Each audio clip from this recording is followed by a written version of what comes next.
Hello guys, welcome to our YouTube channel. तर आत्ता आम्ही निघालो आहे. तयारी वगैरे सगळी झालेली आहे. प्रशांतजी पण बसलेले आहेत आणि बॅगा वगैरे सगळं पॅक झालेले आहेत. निघायचं आहे आता. निघालो आहे आता. तर आता भवनला जाऊन बसायचं असो. तिकडे येणार आहेत बसेस. 12 वाजलेले आहेत. 12चा टाईम होता. ट्रॅफिकमुळे खूप लेट झालेलं बसेसला यायला. खूप वेळ आम्ही थांबलेलो, बसून राहिलेलो. झोपा पण येत होत्या, पण एक एक्साइटमेंट होती जायची. आनंद होता. आम्ही बसमध्ये बसलो. त्यानंतर बसेपर्यंत गाडी पोचली आणि बस खराब झाली. त्यामुळे आम्हाला दुसरी बस करावी लागली. पण त्यामागे काहीतरी राज असेल आणि आम्ही खूप लेट पोचलेलो. त्यामुळे सर्वजण थोडंसं नाराज होते की यार लवकर पोचलो नाही वगैरे. पण जे काय होतं चांगल्यासाठी होतं. आणि आत्ता आम्ही पोचलेलो आहे. हा बघू शकता निरंकारी संत समागमचा गेट नंबर 3 आहे. इथे पोचल्यावर फक्त आनंद, सुख सगळंच मिळायला लागलं आणि टेन्शन गायबच झालं. हा संत समागमचा मेन गेट आहे. खूप छान वाटत होतं त्या वातावरणात राहून. त्यानंतर ग्राउंडला पोचून लवकरात लवकर टेंट शोधला आणि त्यामध्ये बॅगा ठेवून आलो आणि त्यानंतर प्रदर्शनी बघायला गेलो. खूप छान वाटत होतं. गर्दी खूप होती. 1.5 तास लाईनीत राहावं लागलं होतं. पण त्यात असं नाही की कोणी भडकणं किंवा गर्दीत भांडणं करणं असं अजिबात नव्हतं. एकमेकांना समजून सगळे हसत खेळत ती प्रदर्शनीची वाट बघत होते.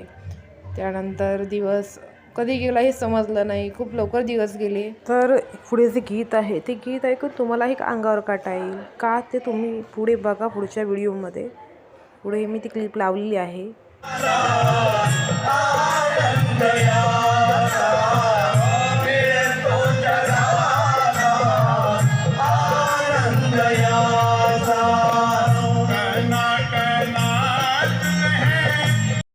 त्यानंतर आम्ही आईस्क्रीम खायला आलो.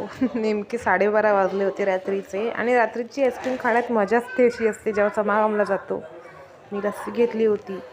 त्यानंतर आम्ही प्रदर्शनी बघून आलो. तेवढ्यात ह्या थोडेसे मॉडेल होते. प्रत्येक मॉडेलमधून काही ना काही शिकण्यासारखं होतं. संतांचे जीवन, त्याग, तप, भक्ती सर्वांवरून काही ना काही शिकण्यासारखं तिथे मॉडेलमध्ये दाखवलं होतं. त्यानंतर आम्ही कॅन्टीनमध्ये आलेलो. हळदी दूध पियालो 1 वाजता रात्री. त्यानंतर निघालो टेंटमध्ये. तेवढ्यातच मानसींचा कॉल आला की त्या आलेल्या आहेत प्रकाशांच्या इथे जवळ. आता टेंटमध्ये येतील. तर पूर्ण फॅमिली आली होती आणि सर्व उपाशी होते. त्यामुळे आम्ही नंतर त्यांच्या बॅगा टेंटमध्ये ठेवून कॅन्टीनमध्ये गेलो. आईस्क्रीम खाल्ली.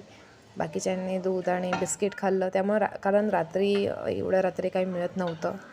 आणि मग त्यानंतर दूध व बिस्किट खाऊन नंतर माणसेजी वगैरे सगळे फोटोशूट करत होते. थोडंफार फोटो काढत होते आणि मग नंतर झोपायला गेलो रात्री 3 वाजता.